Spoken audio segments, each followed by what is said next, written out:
Hello and welcome to the What the Fork Monarchs Preview Show. Myself, Graham Muncie, joined this week by Mike Hunter as we look ahead to the KO Cup quarter-final first leg visit of the Birmingham Brummies to Armadale. Mike, thank you very much for stepping in. Our usual co-host Dave Harley is probably somewhere on his way home from Austria just now. I know on these Scotland football trips it's planes, trains and automobiles, so there was visits via Slovakia, Amsterdam, London for various people, so he'll be somewhere in transit no doubt, but we look ahead to a big match, and I guess a big match for the Monarchs after some recent struggles at home. Well, really, every home match has been a big match recently, partly because we've been under strength and had to really battle. We've managed to pick up a couple of draws in matches that we might well have lost. And they're all relevant to the playoff situation and, of course, to the Cup, as this week's one is. Every match counts, every point counts when you're drawing matches. So, yeah, they're all important, and this week no different. Yep, no different. And we're happy to announce it should be, as we record this on kind of Wednesday dinner time, it should be a Monarchs 1-7. No rider replacement this week. Richie's passed himself fit to return. And that really will be a big boost, because while the scoring from the rider replacement rights hasn't been dreadful, just the pressure it puts on Sam, Josh and Kai, and the tactical ability it takes away from the team manager for things like Heat 15 and stuff, it has certainly been felt, Mike. It definitely has. The lower end riders in the team haven't been picking up points. They were all going a little bit better in the first half of the season. So by the time you get past the main rider replacements and get down to the lower orders, you really are struggling to replace a guy like Richie. Yep, so Richie back and couldn't come at a better time. Obviously, we'll focus mostly on the Birmingham match here, Mike. Of course, a busy week for the Monarchs and a crucial week for our playoff hopes. Our home fixtures are now complete in the league, but 3 away fixtures. And if you look at that league table, certainly a job to be done. We would, I'm sure, like to pick up 2 away wins and maybe another point. That's quite greedy, I suppose, but that would, I think, get us there. A little bit less than that would give us a chance, but we certainly couldn't afford to lose all 3 matches and maybe only pick up a couple of points. I don't think that would do us. So we've got to put the foot on the gas now. And with Drew Kemp being back for Saturday, on paper, you'd say we've got a chance, certainly in the Newcastle and Birmingham fixtures, and an outside chance maybe at Leicester. We got a point there last time we were there, I think. So go for it, boys. I think we were the only team to take a point from Leicester the year they won the league, despite the fact we missed the playoffs. So more of that, please. But we'll touch on that maybe more on the Friday focus, and on next week's preview show we'll know of at least 2 of those results, if not all 3. Mike, it's the Cup on Friday, and with the Cup comes different. It's all about building points. The home leg first. Of course, the second leg I think has been announced for the 29th down at Birmingham. So it's all about putting up as big a league as possible. And I guess the benefit of trying to do that is you never need to worry about that tactical substitute coming in and allowing the away team back into things. Yes, well, obviously the guys to watch out for mainly be Chris Harris and Eric Riss. We've got to subdue them. We did do that reasonably well last week, really, but we allowed a lot of points to go to their other riders. Ashley Morris had a very good evening, and he's there again trying to do the same. So, yeah, it's just a case of piling up as many as we can and not being anywhere near that 45 mark. We need a lot more than that. Yep, and of course, well, we mentioned it as a 1-7, no rider replacement for the Monarchs. There's 2 changes in the lineup. Of course, we know one of them's enforced with Nathan's retirement and Kyle Bickley steps in.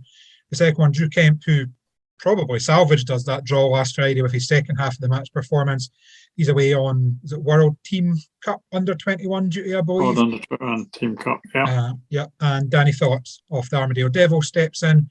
So 2 reserve guests, but we can't grumble too much about having 2 reserve guests, because the other side of the coin is Birmingham, of course, have 2 as well. And if you look at the scores from last Friday, I can't remember exactly off the top of my head what they finished on, but I do remember before Kemp's finished to the match, at one point it was paid 17-2 to the away reserve, so definitely will be missed. And Paco Castagna and Jack Thomas, in steps Luke Crang and Jason Edwards. So I guess any complaints the Monarchs would have about being weakened with no Drew Kemp, Birmingham could probably argue twice as much with the reserve changes there, albeit we know Luke is a former Monarch, and Jason Edwards showed up very well on previous visits this year. Yeah, and the Brummies also have to use rider replacement again for Valentin Grobauer. Yeah. That was an advantage to them last week, I think, with such strong reserves, but they're not so strong this week, and 3 of the rider replacement rides will have to be taken by these reserves. Yeah, and I think that probably, if we look at the Birmingham side off the pits, it probably makes James Shane's very key for me, Mike. We've had James on the preview show twice so far this year. He's a man that on his first few visits to Armadale, or certainly his first visit, I think it was with Sheffield, he was very impressive, but seems to be struggling a little bit.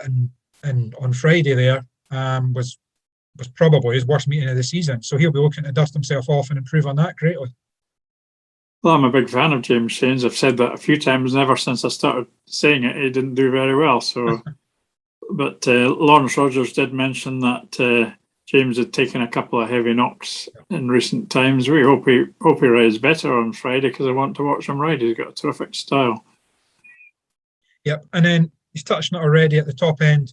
Chris Harris and Eric Riss, both were maybe a little bit subdued last Friday, but we saw the class of Chris Harris in Heat 15. I mean, and having watched it back now, I actually don't think he had any intention of trying to get out the start with Josh Pickering off of Gate 1, which was an absolute graveyard.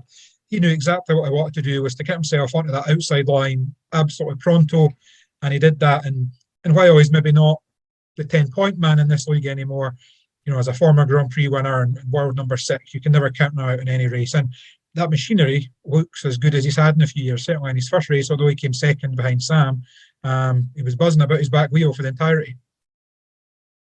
That was a tremendous ride by Harris in the last race. I think Dave Harley said exactly what you've just said in Friday Focus after the meeting, that Chris obviously had decided pre-race, I think, that he was just going to go straight for the outside line, and it paid off because he got them the draw. That made a huge difference to the league table. Only 1 point difference, but it knocked us from 3 points down to 1, and them from 1 point up to 2, and that, what a turnaround that was. And Eric got that explosion in the last race, which I think we both felt was a pretty harsh one. He looked very lively in that last race. When he got to the first bend, Sam was trying to maybe lean down on him a bit, and Eric gave him a bit of a whack, and too much so in the referee's eyes, but it showed that he's still a fighter, as Eric. Yeah, I think that you're right. That Heat 15. I mean, I know everything that's come out of Birmingham. They were adamant it was a dreadful decision, and even Alex Harkis said himself, didn't he, that if that decision had went against the Monarchs, he would have felt exactly the same. He would have been fizzing, I think was his exact words. But you know, these are the fine margins, and come Friday, the Monarchs will need to make sure that those margins go in their favour. And it's a first leg. I think Alex has said before, and I kind of agree. You know, 6 to 8 points is iffy. 10 to 12 points is nice. 16, 18 points plus, and you're comfortable feeling going into the second leg. And while we haven't shown anything to say we should be getting near that, I would be hoping that finally, with a 1 to 7 back, that the Monarchs should be back into that 50 range come Friday night. Yeah, I would expect that. And I don't know what it'll be like in the second leg, really, because I remember going to Birmingham, hopefully in 2019, thinking we'd do something, and we were absolutely terrible. So I hope it's different this time, but we can't rely on that necessarily. We've got to pile up the points on Friday, and I do believe we will. Yep, certainly that's the hope. One man that we'll be hoping to stop us is Ashley Morris. Ashley was very impressive on Friday night. I think paid 9 and certainly knows his way around Armadale. And I caught up with Ashley earlier in the week just to see how he felt about this coming match. So obviously a pretty quick return for the Brummies up to Armadale, and I guess the feeling in the camp will be looking to go one better than last week, when I know I guess the guys were a bit miffed at how Heat 15 fell in the end. Yeah, it's obviously frustrating, like a bit of an anticlimax for the end of the meeting, when obviously it was so close, and then obviously both teams battled hard, and then to be, I don't know, that I think that ruling was pretty silly, to be fair. It was a bit of typical for bunching, especially an important ride, and just obviously, like I say, an anticlimax. But yeah, hopefully fresh start on Friday and go even stronger. And obviously, slight difference this week, it's the Cup, so you know, if you get that lead again, Edinburgh won't be able to fire back with a tactical, but also keeping it close is the name of the game in the first leg in the cup, especially away from home.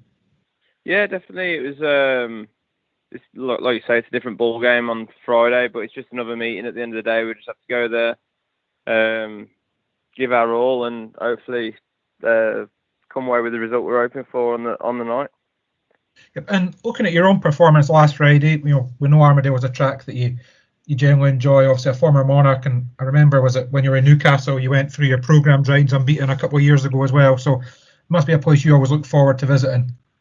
Yeah, it's a track I look forward to going to each time. It's I enjoy riding the place, but it's also difficult when that was my first return to Edinburgh properly for a full meeting since after lockdown and that. So when you have that much time away from the place, it just takes a bit to get settled into it again. But I tell you, like, if you was riding it weekly, it's a different ball game. So it is nice to get there on there. Just obviously, it's not very regular nowadays. Yeah, and for the Brummies, obviously it's still a lot to race for. We know this Friday's the Cup, but looking at the league, there's probably 4 teams chasing those last 2 playoff positions. So it is gearing up to be a big end to the season for the Brummies team. Yeah, it's a big push. Like you say, there's a few teams going for the final spots, and we've just got to obviously try and do our best to obviously put ourselves in the situation to be in there. And it's all down to how we perform, and hopefully our team can click on the night. And that's the problem at the minute. We click at different times rather than all of us clicking at once. So fingers crossed we can get that sorted. Now it's in a very important part of the season. And how have you found this season? Obviously, you mentioned we're locked down, so I guess you probably were never really on a bike last year, and you must be one off. I mean, I don't have the numbers to hand, but there can't be much more than 7 or 8, maybe even 10 riders aren't doubling up between 2 leagues somewhere, whether it be National League and Championship. So it must have been a bit of a stop-start season, particularly when Birmingham decided to take a few weeks off to make sure they could get the crowds back in. Has it taken you a little bit longer? Do you feel you're now back into the swing of things? No, it has been really difficult this year, to be fair.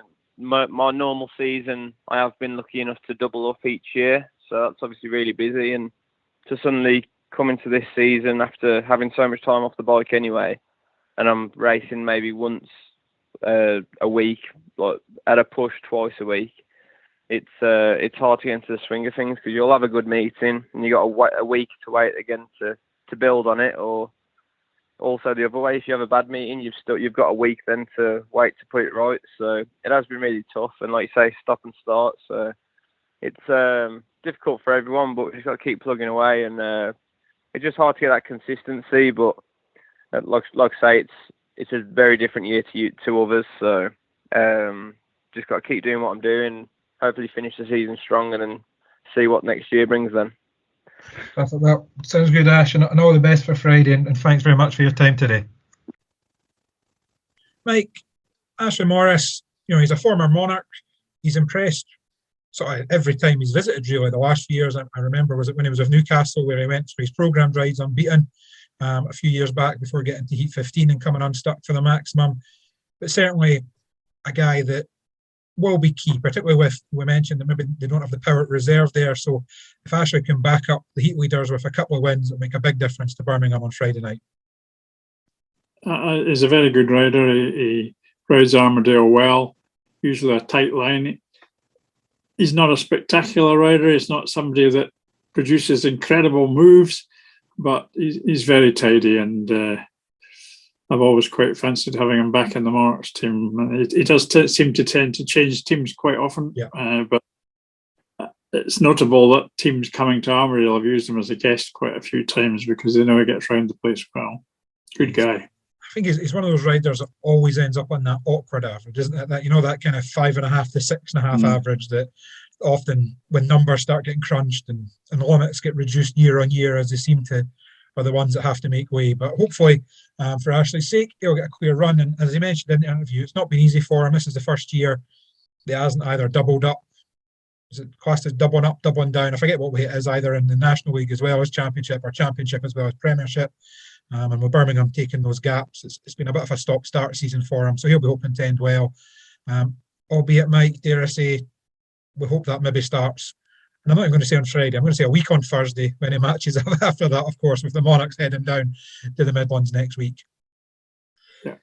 thankfully, we're still in a position where most of the COVID restrictions have eased. So if you fancy coming along for this big cup match, there's many ways to do so. Tickets are available now. You can get them on the Edinburgh Monarchs website, edinburghmonarchs.co.uk, then click on the tickets link. If you do want to pay in cash, that is possible on the night. There's a little sort of box office hut set upside to the entry gates. One of the things we have is we do still need to take track and trace details. That's one of the requirements of the government. So they'll do all that for you. And you can get it from there. And as always, if you can't make it along or you're in the Birmingham area and can't make it up, then of course we will be live streaming the match as always.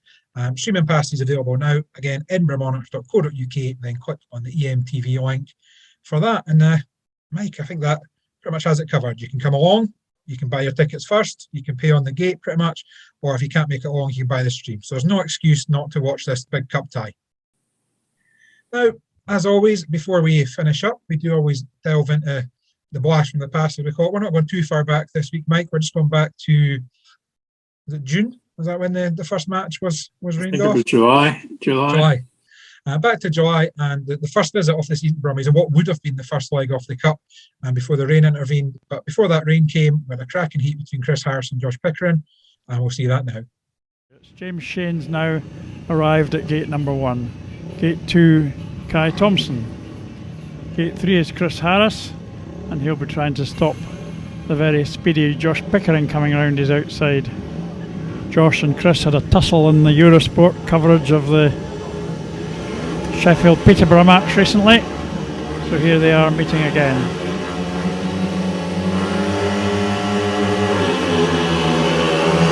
Kai's away well. Josh is thundering round the outside. Kai leaves a little bit of room there. Josh should get there, but Chris is in attendance as well. There's Josh alongside. Kai would just realise who's there. I don't think Josh and Kai have totally got to grips with riding together. Here's Harris up the inside of Pickering. Very powerful burst by Chris Harris, and he's gone through to second. Josh coming back.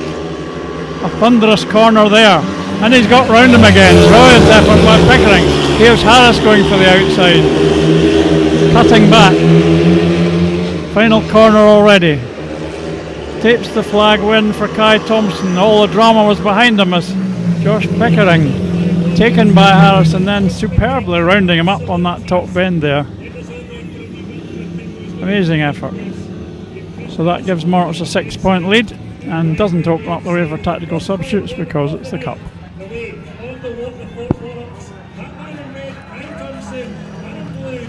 Heat number 5, a win in red for Kai Thompson, and second in blue is What the Fork Monarchs teammate Josh Pickering. Third in white, Chris Harris, and James Shane's already replacement at the back. A 5-1 to the What the Fork Monarchs means after 5 races, it's 18-12 to the home men. Well, Mike, hopefully more of that kind of action on Friday. I don't think anyone will be complaining if we've got 4 or 5 races like that come Friday night. We certainly hope so. That's what we're always looking for.